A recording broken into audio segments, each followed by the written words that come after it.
be a series continuing last weekend at least. Welcome to the webinar. This is, I'm happy to present Mihir Trivedi, who's a fourth year PhD student who's working on Hoolock gibbon, the second largest gibbon. And Mihir is going to take us on a discovery of the Hoolock gibbon, its habitat, etc.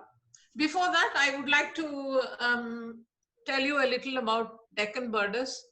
This is a bird society that began 40 years ago and going great guns with 450 membership base, over 450 membership. And we try to bring in people into, interested people into conservation by taking them to bird watching trips, etc., which gets you interested not only just the birds, but other related, nature's um, riches like the trees, the insects, and everything. So this is about our society. I now ask Mihir Trivedi to take the floor to take us on a discovery of Hoolock gibbon. Mihir, over to you it is. Yeah, thank you, Surekha. I will just now share my screen so my PPT would be visible. Okay.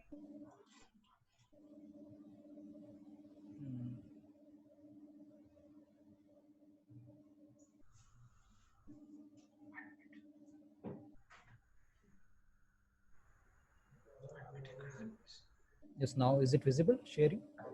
Yes. Yes. Okay. Yes. Yes, go ahead, Mihir. Yeah, so thank you to Deccan Birders and Surekha for contacting me and giving this opportunity to share my experiences as well as my research, like preliminary research about this amazing animal. So I titled my talk as Hoolock gibbon's Vanguard of the Northeast Jungles. So why did I chose that title? If you enter any of the Northeast jungles, specifically which is towards south of Brahmaputra River, you will like in the morning or in the evening you will listen this shrieking singing sounds of some animal which are very peculiar. To some ear they can be like very high pitched shrieks, or to some ear that can be very melodious songs, depends on person to person. But yeah, those are very peculiar, very unique sounds which are unique to northeastern jungles. So these are Hoolock gibbons. So today we are going to talk about these amazing animals, and I have always, like, outside of northeast, Hoolock gibbons have always been conspicuously absent from wildlife discussion. I have some theories why it can be, but we can discuss it afterwards. So just to give this introduction, that how amazing this animal is actually, and it should be given much more attention. It deserves much more attention than we actually give. So let me start with the preliminary talk, that what are primates. So Hoolock gibbons are apes. So but we will start with primates. So primates are a large group of animals which includes about 400 species, more than 400 species, and there are very many heated debates and discussions that how to divide species among primates. But that is a topic for another day. So primates have many characteristics, but again, this primate group is unique, that there is an exception to every characteristic. So for example, primate have larger brains. Just a second, someone else is sharing screen. So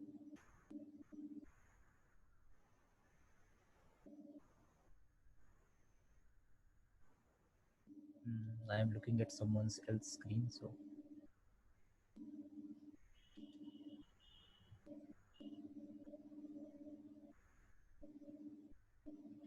kindly shut your screen. Who is this person? Screen share has come on. Dr. Saab? Can you hear me, Mihir? yeah, I can hear you, but I am looking at. There you are. Yeah, there it goes. Yeah. So again, I will share my screen.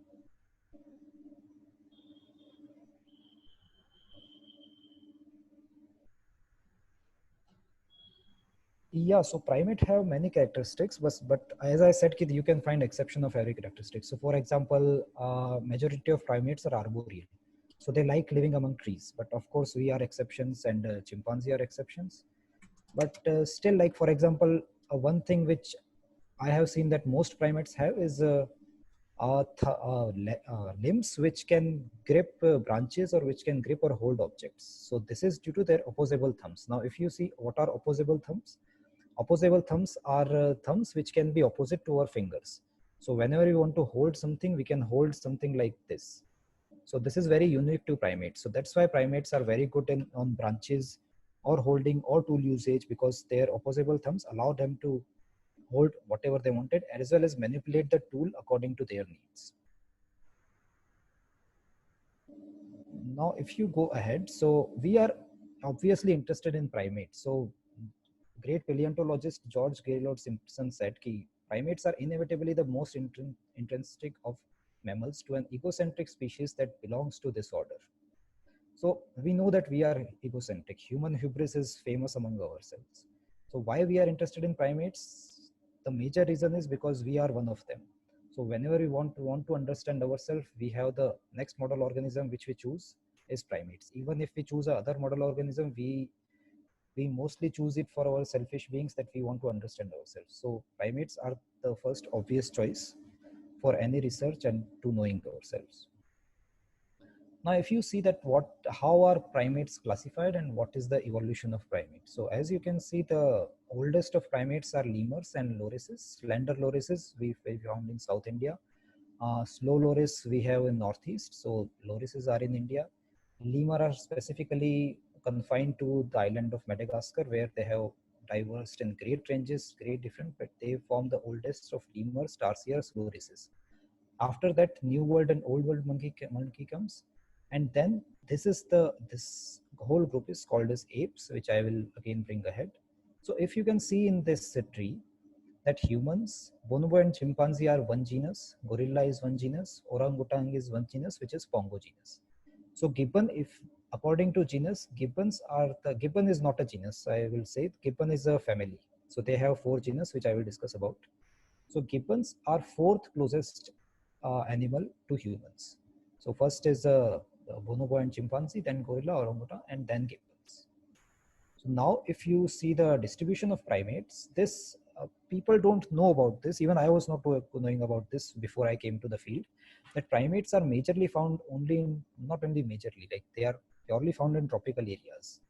So Europe and US, Canada, so North America, as well as Europe, Russia, Australia don't have any primates. All the primates are in New World primates are here in Southern America, that is Brazil and Bolivia and Ecuador and Costa Rica, and among other countries. Sub-Saharan Africa, with small population of here of Barbary macaques. So Barbary macaques are again an exception, that there is a small population in this southern tip of Spain, that is Gibraltar. So they have some introduced population of Barbary macaque. That is the only population which is found in Europe. Then we have primates in India and Southeast Asia, as well as the highest latitude where primates are found are in Japan. These are Japanese macaques. Now, if we come to apes, so apes are large-bodied primates, which are probably large, as well as they are considered as more intelligent than other primates. So these are the apes. Again, as I said, there are 2 species of gorillas, 2 species of pan, which is chimpanzee and bonobo. Humans, orangutan has 3 species. And gibbons, again, so variation in the gibbon is much more than any other ape species. So gibbons have about 22 to 23 species, which confusing. There are many confusions among gibbon species, which we will discuss ahead. So now if we see the distribution of apes, so this is in Africa, we can find chimpanzee, bonobos and gorilla. And from Northeast India towards Southeast Asia, we find orangutan and gibbons. So just mind that orangutan, gorilla, bonobo and chimpanzee are called as great apes because they are bigger, and humans. So we are all great apes. Gibbons are lesser apes because they are small bodied. So there are all the 22 species of gibbons are confined to this area. Now here are the species of gibbons. So there are 4 genera of gibbons. The largest among them is Symphalangus. Then after that, Hulock has 3 species. Among 3 species, we at present have 2 species in India. Nomascus has about 7 species, and most species are in Hylobates genus. Now, if you see gibbon distribution, so gibbon distribution starts with Brahmaputra River. So whatever that is in east and south of Brahmaputra River, there Hulock gibbon starts. So Hulock gibbon is concentrated to northeast India, Bangladesh, and Myanmar. After that, next comes Hylobates. Here in Laos and Cambodia are Nomascus, and in Indonesia, Malaysia side, there are overlapping populations of Symphalangus and Hylobates. So these are four genera. And amazing thing is that, for example, chimpanzee diverged from humans about 6.5 million years ago, and in 6.5 million years, chimpanzee only has at present 2 species. But gibbons diverged among themselves about 5 million years ago. So their ancestor, we assume that was 5 million years ago. But even in 5 million years, they have somehow given rise to about 20 species. This is very unique to gibbons I think among most mammals or most animals, that something has diverged in 5 million years so drastically, and they all share similar habitats. It is not that habitats is very different from, if you see Hulock habitat is very different from Symphalangus. More or less they have similar habitats, but still they have so much diversification that is still a scientific question, that why have gibbons diverged so much. Now if you come to our own Hulock gibbon. So Hulock gibbon was first introduced to science by Dr. Joseph Harlan in 1834. So Joseph Harlan was at that time a naturalist who he went to then Kingdom of Assam for finding and documenting various species. So he found this Hulock gibbon, and he thought that it is orangutan. So he just wrote it as a new type of orangutan. Then after that, few Hulock gibbons were captured from there, and sold as a pet to British nobility. So among these, he found that he tried to characterize and observe 3 gibbons, which were by sea, which were sent from Assam to Kolkata, and from Kolkata via South Africa, Cape Town to London. So out of these 3 gibbons, 2 died on the way. So I don't know why it was not obvious that gibbons which live 50 feet above land, how can they survive 6 months of seafaring voyage? But yeah, so 2 of them died during the voyage, and 1 of them died as soon as it reached England. But yeah, that interval of time gave much time to Harlan to observe that what are the habits of Hulock gibbons. So he made these sketches, which are the first sketches of Hulock gibbons, and he wrote in his diary some of the most amazing statements which I have seen of written to any animal. And I am telling that it is written for Hulock gibbon. That's why you will believe it. Otherwise, it can be written for any other human being. Any other civilized human beings would have similar description. Just I will show you what were the statements he wrote about. So they were docile, affectionate, and rather inclined to melancholy. So this is about the gibbon, as I said. Then he was very much attracted towards one female gibbon. Then he started describing the female gibbon. So she was of gentle disposition, only monkeys displeased her. When walking on a table or among chinaware, she was careful not to break anything. When sick, she whined like a child and was fond of being nursed. When answering the calls of nature on board the ship, she would hold on to a rope and would evacuate into the sea. This was, of course, the most amazing thing, that we humans are still struggling with Swachh Bharat and everything to stop open defecation. And here was an animal who answered the calls by going out of the ship. So this what Harlan wrote about Hulock gibbons when he observed them. So now Hulock gibbons in Northeast India. So as I said that we have 2 species of Hulock gibbons in Northeast India. One is Western Hulock gibbon. So this Hulock is Western Hulock gibbon, and other is Eastern Hulock gibbon. So gibbons have this color dimorphism, sexual dimorphism. So this black color is male and light brown color is female. So this is also interesting that when an infant is born in gibbons, its color would be very light gray, or even you can say whitish. So after that it becomes black, and it will remain black if it is a male. If it is a female, so during adolescence it will again become light brown. So this all color changes again. This is also a query which I have not found, that why, how so much changes happen. But this is also a curiosity about gibbons, and this is in all gibbons, not so all gibbons have different kind of sexual dimorphism. As Hulok gibbons have black and brown, different gibbons have different dimorphism. Now this is the distribution of Hulok gibbons in India and Myanmar. So this yellow is Western Hulok gibbons, which is predominantly found. So wherever you commonly you will find Hulok gibbons, that would be Western Hulok gibbon. Only this area in Arunachal Pradesh, the area which is north of Namdapha National Park, between Dibang, Lohit and Nao Dehing River, that is termed as Eastern Hulok gibbon. And this again, most of the Eastern Hulok gibbons are found in Myanmar. Now you can ask that why, what is Eastern and Western about it? So if you see, there is a gap. So this gap is Chindwin River. So whatever gibbons which are found in west of Chindwin River are Western Hulok gibbons, and whatever they are found in east of Chindwin River are Eastern Hulok gibbons. So the speciation barrier between Eastern and Western Hulok gibbons is Chindwin River. Just 2 years back, a new species of Hulok gibbons was found, which was in southern China, which can be termed as this area. So they had termed as Skywalker gibbon based on Star Wars character. So that is a new species which has diverged from Eastern Hulok gibbon, which is in this area. Now, where does Hulok gibbons live? So Hulok gibbons are primarily, all gibbons live in tropical evergreen rainforests. So these are very dense jungles, as you can see. So this is Hulangapar Sanctuary, which is even undergrowth and overgrowth are pretty dense. Like, it is very difficult to walk into these. And again, this is Namdapha National Park, which is a hilly terrain. So I have seen gibbons very comfortable in hilly terrain. So if some gibbon is in this area, so it can really jump from here to here in one leap. So they are very comfortable in canopy, and gibbons will never come down if they have a choice, because they know that they are much more vulnerable on ground walking than they are on trees. So this mode of commute is known as brachiation. I will show you.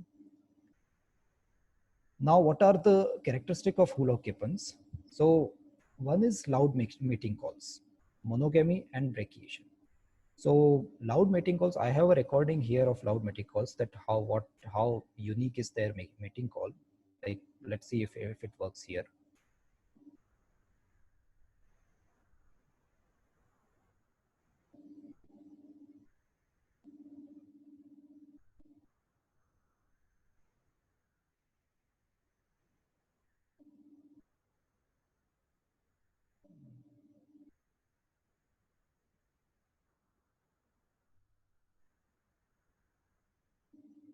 Just a second, I think so.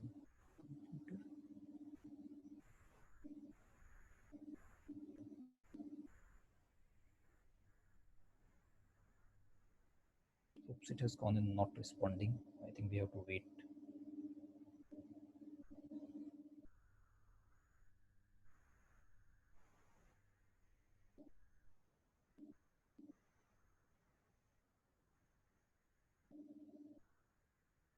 Yeah, so why, the curiosity is also there, that why do gibbons make these calls? So these are very loud calls. So hypothesis is that gibbons make these calls for attracting mates, and afterwards they have these duets which are territorial calls. So gibbons are territorial. They have a jungle territory of about 0.3 to 0.7 kilometers square, where each gibbon family will reside. And just to show that this territory is already with someone, these mating calls happen. So these mating calls would, like, gibbon day start from 4:30 or 5. So just as soon as they will wake up, they will start calling and start singing. So for 1 hour they will sing, and they will stop their all activity in afternoon about 2 to 3, and again before going to sleep or before taking rest, they will again start these calls.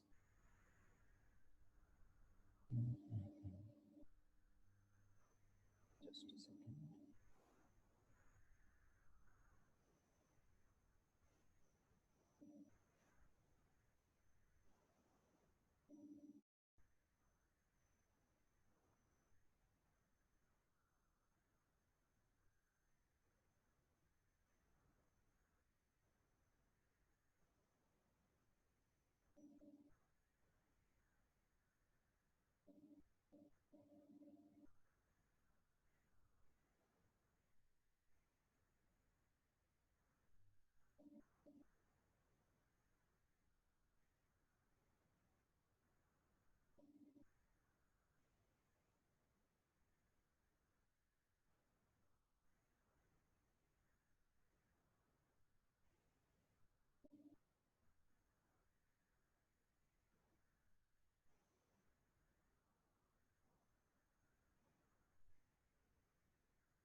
Now let's try if this is audible.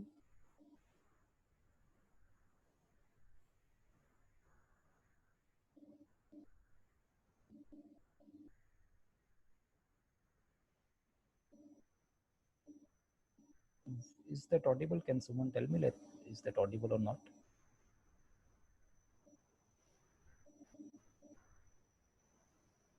Check. Not audible. Again, I will. Was that audible or not?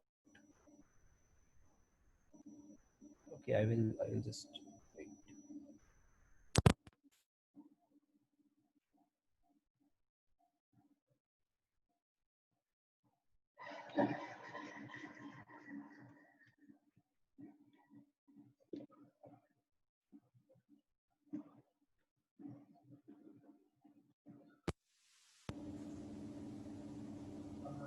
Was that audible or it was not audible?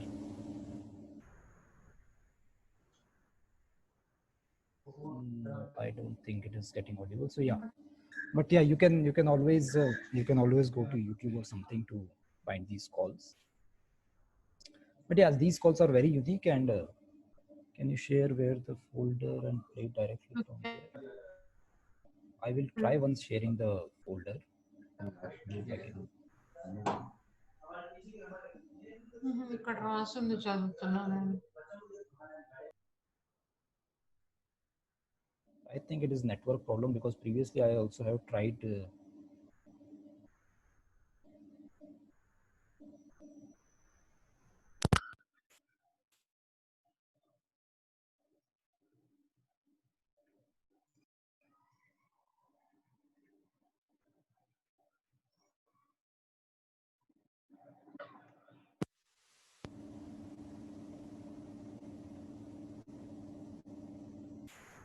Yeah, I think I will continue with next slide.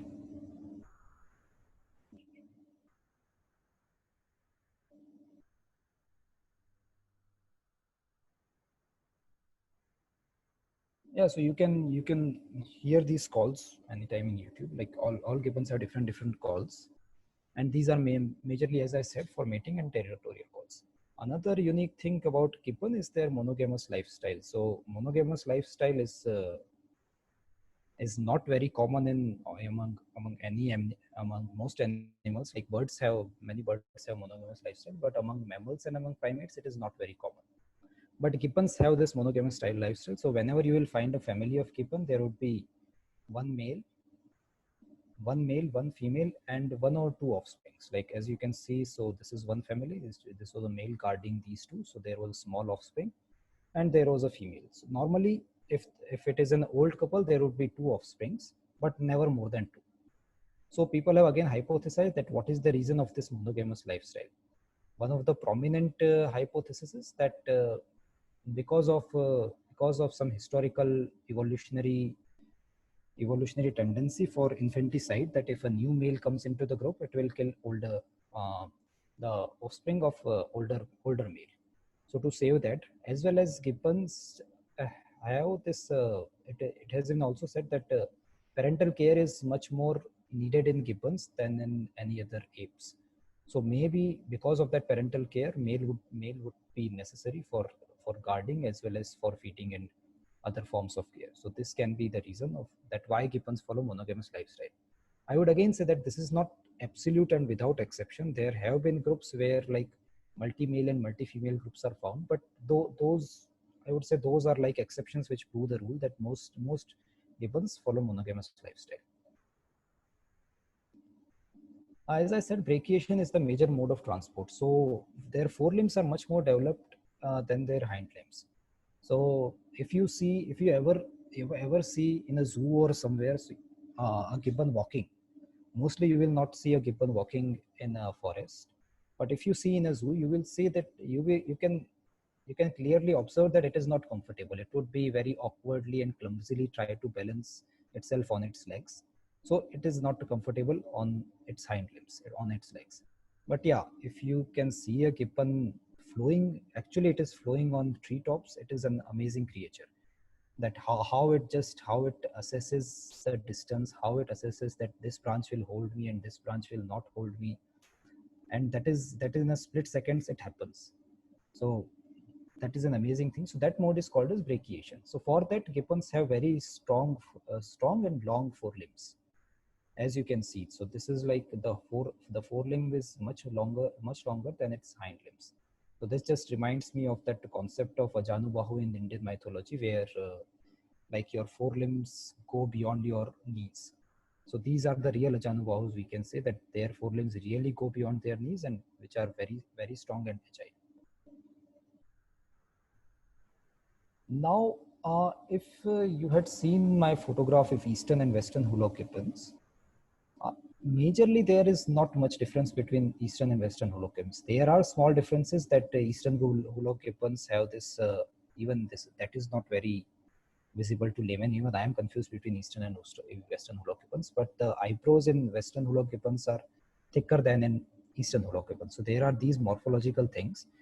So what people have found as the major differentiating mark is preputial tuft in male. So preputial tuft is this area on the genital area of Hulot gibbons. If the genital area is somewhat lighter brown in color,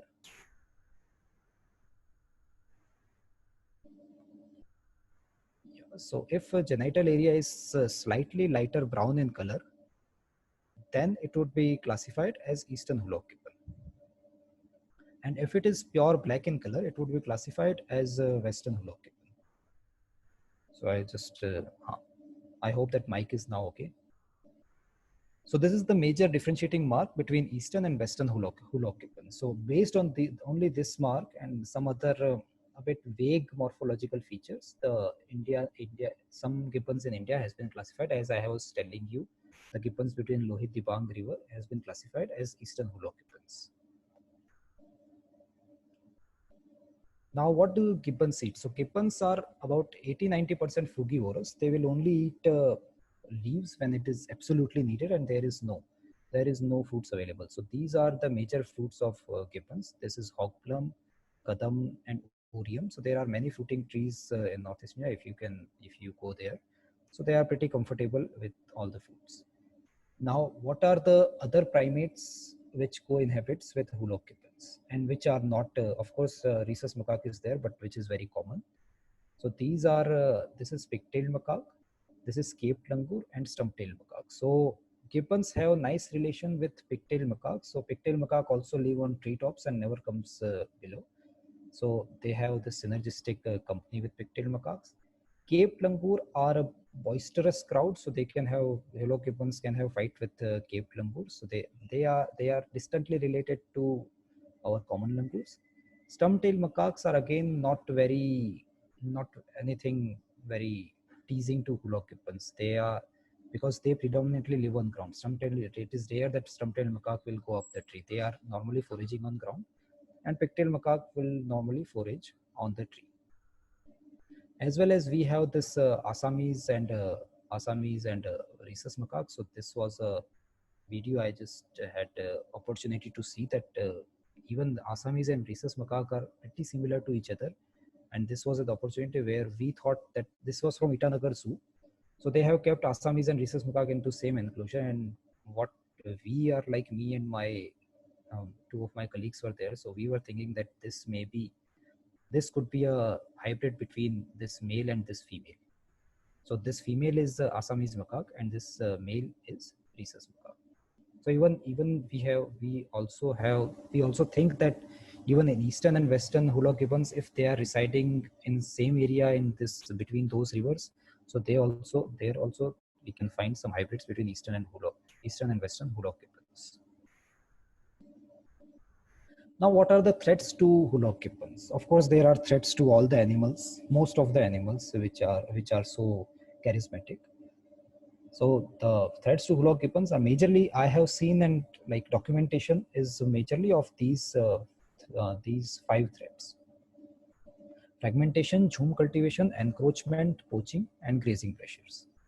So first is fragmentation. So fragmentation is, most of you may be knowing that it is fragmentation of forest, where we keep one patch of forest as it is, and then besides it we make villages or farms or gardens or whatever you want to make, that we make. So fragmentation, like people try to think that fragmentation somehow saves forest, but yeah, fragmentation has many ramifications which are harmful. So this, for example, this is a satellite picture of Hoolanga Gibbon Sanctuary. Hoolanga Gibbon Sanctuary is the most famous place where you can find all the primate species of Northeast India. But this is very small space. This is about 20 kilometers square, and even this whole space is a single fragment, as you can see. Even these light green areas which you are seeing here are tea gardens. They are not part of forest. So this is in this small area, many primates as well as elephants as well as leopards are there. So this is also a part that this is also a large fragment where it is where holocappans and all other primates are living in so much congestion. So fragmentation is a problem. Then jhum cultivation. Jhum cultivation is unique to Northeast India that in jhum cultivation, they would burn a part of forest, then grow there for one season, they will grow their crops. And when the soil fertility will decrease in one season, they will go ahead and they will again burn their crops and go ahead and start doing farming in next part of forest. So when it used to happen very less, it was kind of beneficial for forest that due to burning sometimes that fertility increases. But now due to this population explosion and development and everything, the jhum cultivation has become much more rampant. So now even like forest only can't have time to grow back after jhum cultivation. So this has become a major problem that people are just burning forest and nothing is growing back. Another one is encroachment. So encroachment is with Northeast is now Northeast has development and mining and everything. So people have started encroaching. As this was the photo of Meghalaya. I was just passing through this. So this was clearly an encroachment quarrying, or so as you can see, this was taken about 2 years back. So this hill must have gone by now. So in encroachment, first you will fall all the trees and then you will start demolishing the hill for whatever mining or quarrying or whatever is needed. Next is poaching. So these are not my photographs; these are taken from outside. But Hulakepan, the major problem in Nagaland and Manipur has been poaching. So even for like my experience, I will tell you that I was in Nagaland in Intaki National Park searching for samples and Hulakepans. So I even after roaming for 4 days, like even densest of forest, I could not find any gibbon. So I asked those guys. Even those guys were saying that it is very difficult.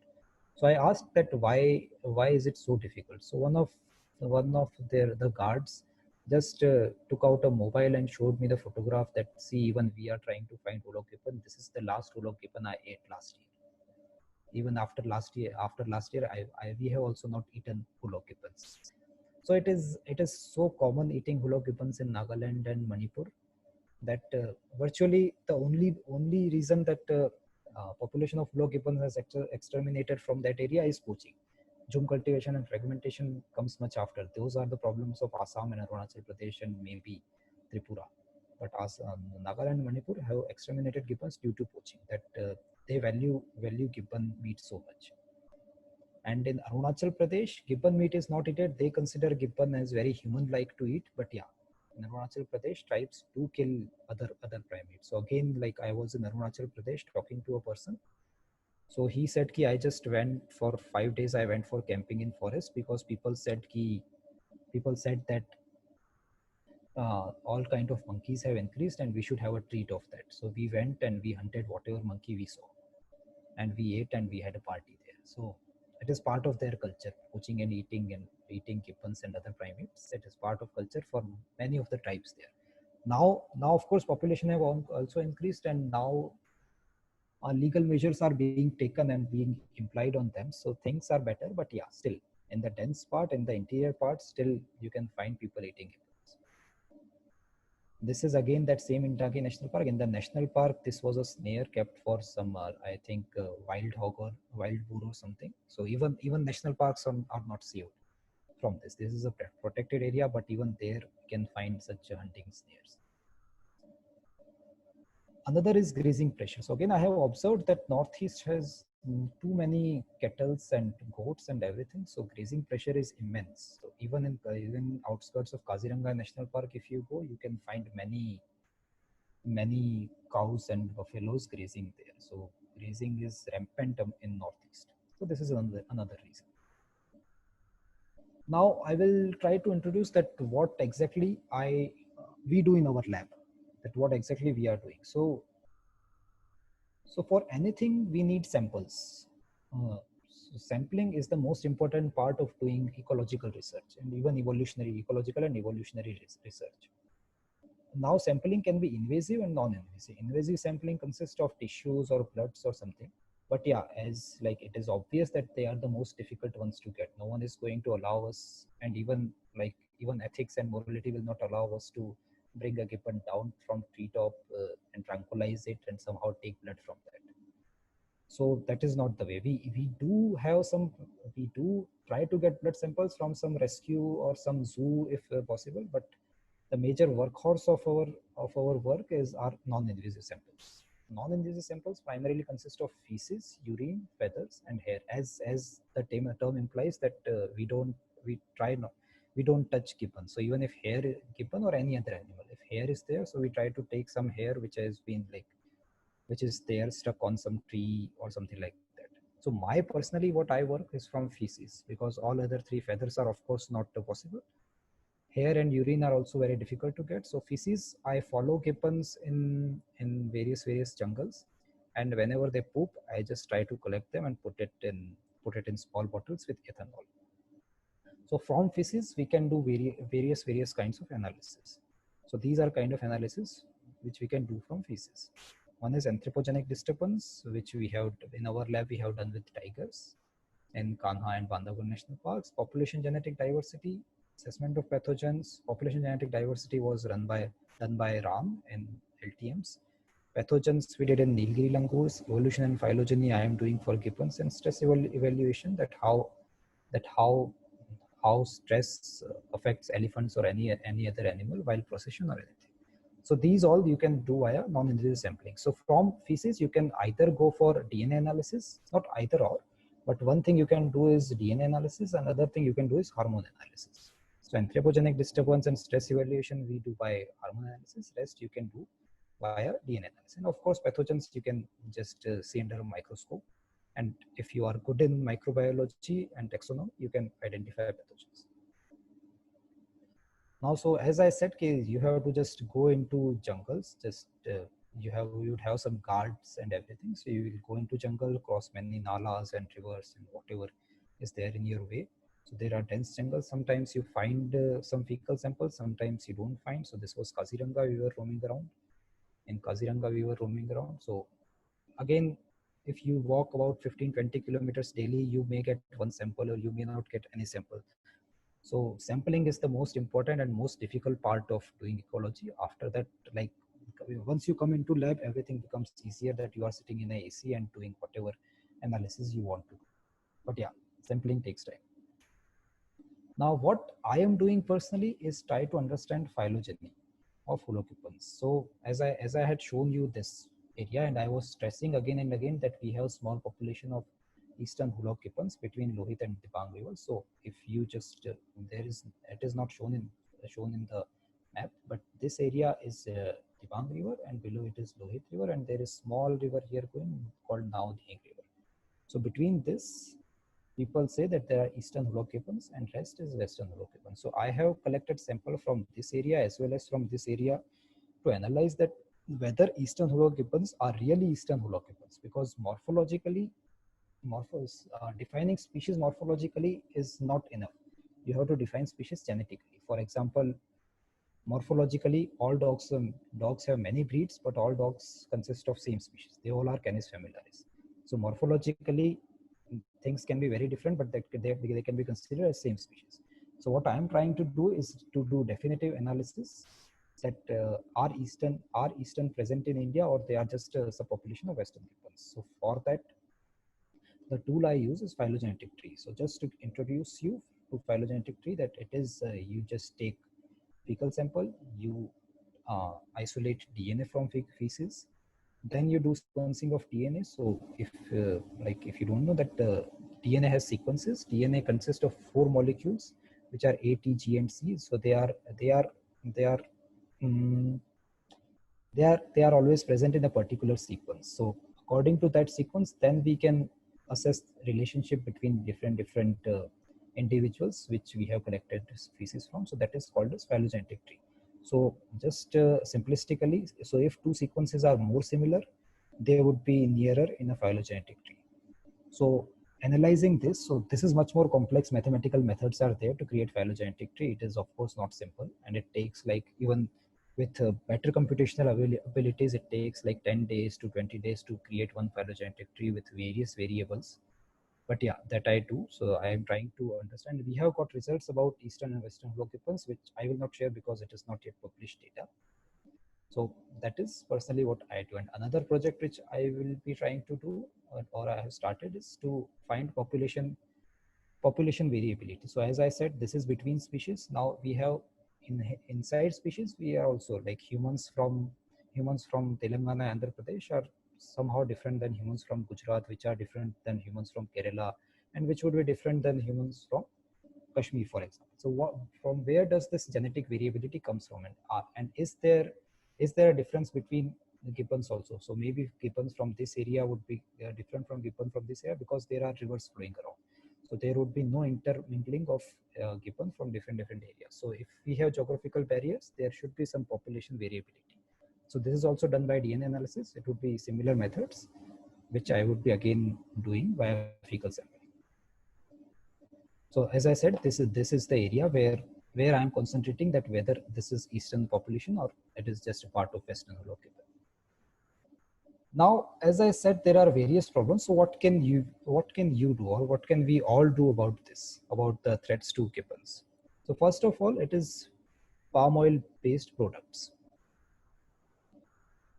So first of all, it is palm oil based products. So palm oil is majorly grown in countries of Southeast Asia, like Malaysia and Indonesia. So I won't say we should boycott palm oil because economies of these countries are based upon palm oil, but still we can decrease palm oil. And palm oil, when I say palm oil, of course, most of us don't use palm oil in kitchen, but palm oil is used extensively in this cosmetic products.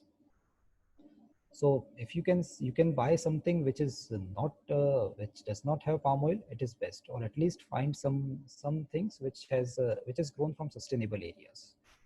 Look for FSC logo in timber and paper products. So FSC logo is Forest Stewardship Council. So whenever you buy a book or something, try to see that it has an FSC logo. So I don't know whether it could be visible, but there is this FSC logo on this book. So FSC logo shows that this book is from the trees which is from a sustainable forest. Support various NGOs working in Northeast India. So Northeast India have various local NGOs like Primate Research Center Northeast or Aranyak, and these are there. So support, either go there for some time or financially support these NGOs. Easiest of all is always save water and electricity, because that is the smallest thing which we can do. And yeah, lastly, exclusive to gibbons is, you can always celebrate and try to make people aware about gibbons on International Gibbon Day, which is on 24th of October every year. So I was again lucky to be there in this. This is Tinsukia district. There is a small village called as Barekuri. So people in Barekuri have learned to live with gibbons. So you can see that they live among the various trees, and each family has a gibbon family with it. So gibbon family lives on the tree, and they usually feed the gibbon family. So they have this symbiotic relationship with gibbons. So that is kind of an ideal village where gibbons are also happy, humans are also happy. So this is that village. So I had visited there. So this was the school. These were the school children who were celebrating International Gibbon Day. So we can all celebrate International Gibbon Day on 24th of October every year. So with this, I will end my presentation. Thank you. Now I'm willing to take questions.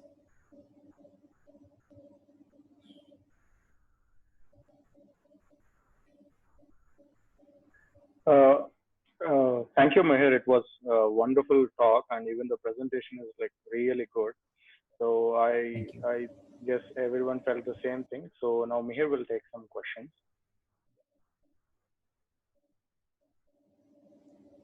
Okay, there is one question from Vasant Rajan. The question is, reason and purpose of white eyebrows in hillocks.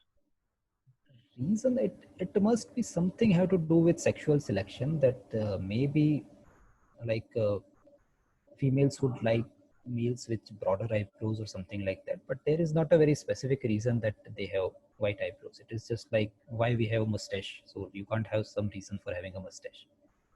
So it is there. Okay. Evolutionarily, it has been there. Okay. So one more question from Sandeep Gupta. Where to see Hullock gibbons? Hullo Gibbons, best place to see is, as I shown, Hulangapar Gibbon Sanctuary. So if you go to Kaziranga, you can take a vehicle from there. It is just 2 hours from Kaziranga. You can go there, roam around for 3-4 hours, and then come back.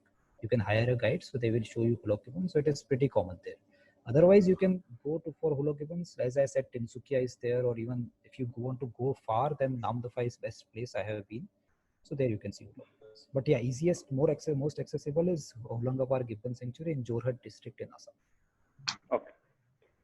Okay. One more question from JVD Murthy uncle. Is the Skywalker Hullock gibbon endangered? How many individuals are estimated to be there? Skywalker Hullock gibbon is still like it is a new species and we don't have estimation. Like even IUCN does not show any estimation that whether it is endangered or it is vulnerable or whatever it is, because we don't have population estimation. And it is found in southern China, so we don't have anything to do with Skywalker. So they have started doing some census there, but it is not yet published. Okay. Okay. One question from Ella Prakash Garu. What is the name of the village in Tunskia district? That is Barekuri, Barekuri, Barekuri. Okay. Okay. One more question from Divya Sri. What measures are being taken to stop poaching of gibbons? Now they have started, as I said, that now Intake National Park is there and other protected forest areas are there. So guards are there. So they normally do recce daily to see that whether poaching is happening or poaching is not happening. So these are the like preliminary measures people have started taking. And of course, they are trying to make people more aware not to eat and not to poach gibbons. So yeah, that's there. Okay. Okay. One more question from JVD uncle. Chimpanzees are known to be cannibalistic, eating in pans of other females in their own group. Do gibbons also share this behavior? No, so gibbons are not cannibalistic. So that's why I said that maybe this was the reason that gibbons became monogamous. That as soon as other male will come, so it will kill the offspring of a previous male. So maybe that's why male does not leave female till the offspring goes out. So Okay. it is, cannibalism is not there in gibbons. Okay. Even in chimpanzee, it is rare that chimpanzee normally it can kill, but cannibalism is slightly rare in chimpanzees. Okay. I think there's a continuation message from Sandeep Gupta. What is the best time of the year to see them? Just don't go in from July to October, because it would be rain and you won't be able to come out of your hotel or whatever. Just don't go in July to October. Best to go in winters, maybe January, February. Will it be difficult to sight? A question from Balachandra. Will it be difficult to sight it? It depends. Like there are professional guides are there, so they know that where are Hullock gibbons. So if you can hire a guide, then it would be easy. Okay, there are some specific spots that they can take us. Yeah, so as I said, every gibbon family has a territory, so they would be somewhere in territory only. Okay. So you'd be able. Okay, is there any medicinal value besides meat that gibbons are being poached? I don't know. Anything can have medicinal value in Chinese traditional medicine, so but I don't know whether it is there in India. I have not heard. Okay. Okay.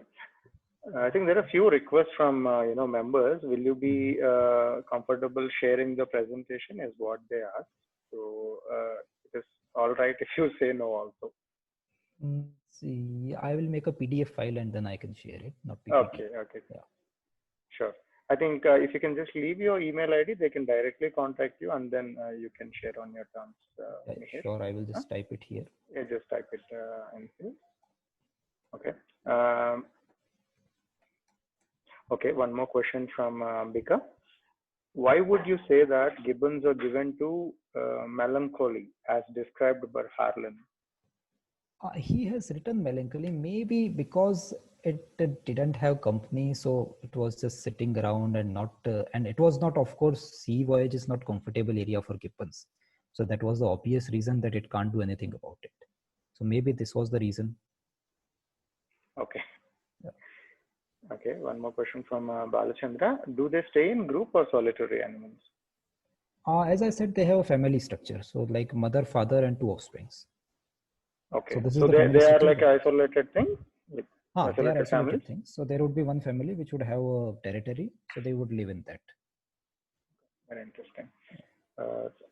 Can you also share the Instagram handle that keep updating or something? Because few members Yeah, are interested. Instagram handle. You can just search Mihir, or you can. I will just write it here. Yeah, just it is a funny name. So sure.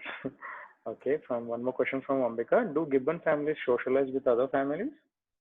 No, they normally don't socialize with other family because there is always that defensive relationship that this will take my territory. Oh, okay. Yeah. Okay. Okay. I think yes. There are other questions. If you want to try that, call Mihir, because I think when you remove the headphones, I think I could hear that calls of that. If you can try. Okay. So again, I will try making that file. Yes.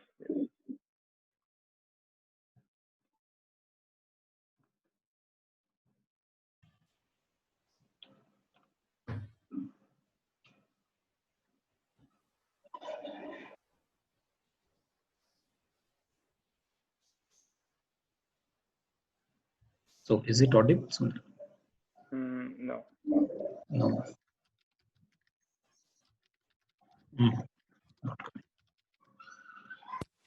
Maybe some network issue or something like that. Okay. Yeah. I think we have one more question from Sure. Ambika. So how will juveniles find mates then? I think this is a continuation to No, so like after maturity, so gibbon have sexual maturity at 6 years of age. So after maturity, they will go out of the family. So it is not that family structure will not remain even after maturity. They will make grandparents and great grandfathers, something like that. So after maturity, all the offspring will leave and then find new mate. Okay. One more question from Balachandra. They have calls for mating only or have common calls? Normally for mating and territorial calls. So, and if they have a family, then it would be a duet. Both male and female would be singing some song. Wow. Yeah, so that is very interesting to listen. Very interesting. Yeah. So they have like, and that Very is very melodious. So they have this. All the gaps would be there, and everything would be there. So they will synchronize their song. That means you will be able to sight the animal only with the calls. Yeah, but calls are only like morning 4:30 to 5:30 and evening like 2:30 to 3:30. They are very strict with their calling habits. They're nocturnal? No, they are not. Morning 5:30 to maybe even, afternoon 4:30. After that, they will sleep. Thank you. Okay. One more question. One more interesting question from JVD uncle. What is the rough territory size for a gibbon family? Rough territory size is 0.3 kilometer square to 0.8 kilometer square. Okay. Yeah. Okay. So, any more question, guys? Any more questions? Sureka, you're on mute. Yes, Sureka. Chandra had a question. I don't know if it is answered. Do they Yes. pair for life? Are they arboreal? And why are they difficult to sight? And are they solitary or gregarious? Several questions. Yeah, so as I said that they live in family, they are not solitary, but they are not as gregarious as macaques and langurs, that they won't have groups of 40, 50 individuals. So they live in family of 3 to 4 individuals. And they are not difficult to sight. So if a person knows where they live, because they live for permanently at some place, they won't be difficult to sight, because someone would be knowing, some guide or someone would be knowing that this family lives in this area. So you may have to walk through difficult terrain, but it won't be difficult. And do they mate for life? This is a very arguable issue, that because sometimes people have seen that after like maybe 4 to 5 breeding seasons, they would choose another mate. But not all gibbons do that. In Hulok gibbons, we don't know whether we have such example or not. But in other gibbons, we have some examples that after like maybe 5 years, they will have a divorce and they will go with some other person. But yeah, at a time, there would be only one family, only one male and female. Can you actually present it? please, so that we can. Yeah. Again, I didn't hear. You're sharing the screen, no? Can you just? Yeah, I think I'm still.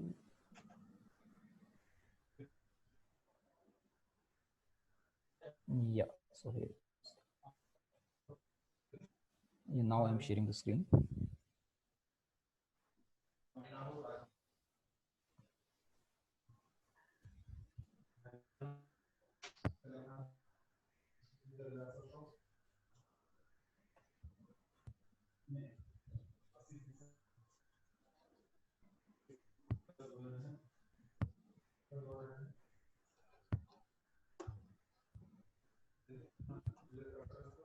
Surika, any more questions that you got? There are no more questions. Yeah, I think Rajshekhar Garu want to ask some questions. Are there any more questions? Yeah, one question. Okay. So, Mihir, could I ask you, Mihir, now? Yeah, sure. Mihir, what steps are taken to mitigate fragmentation issues in Northeast? Because Go ahead, Rajshekhar. what steps are taken to mitigate fragmentation issues for conservation of Hulab gibbons? Because a lot of oil and gas EAs are being sanctioned there. Yeah, so like in my personal opinion, on the ground, there are no steps taken. Like at present, they are not caring about fragmentation or anything. So fragmentation is still going on, and people have this misconception that fragmentation is beneficial somehow. So for example, due to fragmentation in nearby in this Tinsukia only, there is a wildlife, Borajan Padimuni Wildlife Sanctuary. So we lost 2-3 families of gibbons there. So at present, I can't say that there are any measures taken to stop fragmentation, because people consider that is beneficial, like governments consider that is beneficial or something. So, because the reason for asking this question is I write EA reports, but like still I write these are no-go areas, but still no help is done. So that's the reason for asking this question. Yeah, but like as I said, I have not seen any solid measures which are being taken for this. Yes, sir. Right.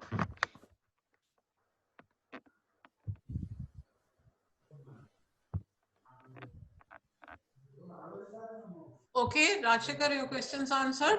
Fine, madam. Fine. Okay. Answered. Okay. Any more questions? I don't see. Anyone has a question? I think there was one question. So there are territorial fights. So like from Ambijka Chandrasekhar that on the chat. So I have not seen any territorial fights, because mostly the territorial discussions would be done by their calls only. So it will never come to feast fights. They will just discuss via their call, and that would be done. Okay, that's a peaceful way of settling disputes. Yeah, really, without any basically violence. arboreal, if I'm not wrong. Yeah, they are purely arboreal. As I said, they will never come to ground, because they know that they are much more vulnerable walking than on the trees. So they will not come on ground. If you go there, even sit beneath their tree, they would be just staring you. You stare at them, and that would be like all. Nothing happens. With this so much of projects coming around in that area, we'll think this species will go extinct or something like that? At present, chances of extinction are less, because still last population had counted about 4,000 to 5,000 gibbons. It's comfortable? Yeah, so they are population is decreasing, but yeah, extinction, I won't say it will get extinct. So there are still chances that we can revive the species. So you have to address the issue right now. Yeah, you have to address the issue right now. Thank you. Yeah.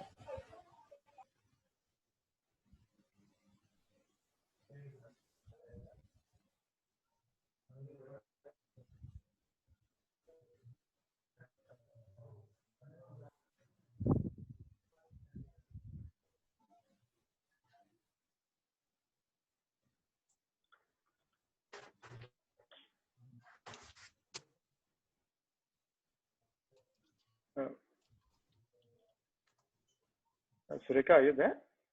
Yes, I'm there. Yeah. All questions are over, Surika. Done. Yes. Thanks everybody. Thanks a lot for this talk. And if there were audio problems, we apologize. These are all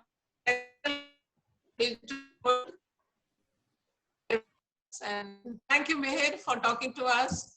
And thank you everyone for joining this webinar. Please do come again. We have more in store for you. Yeah. And I have written my mail ID, so you can contact me anytime.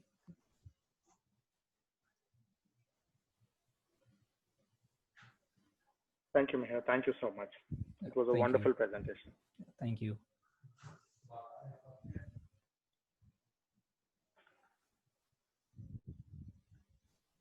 Thank you and good night. Good night. Good night.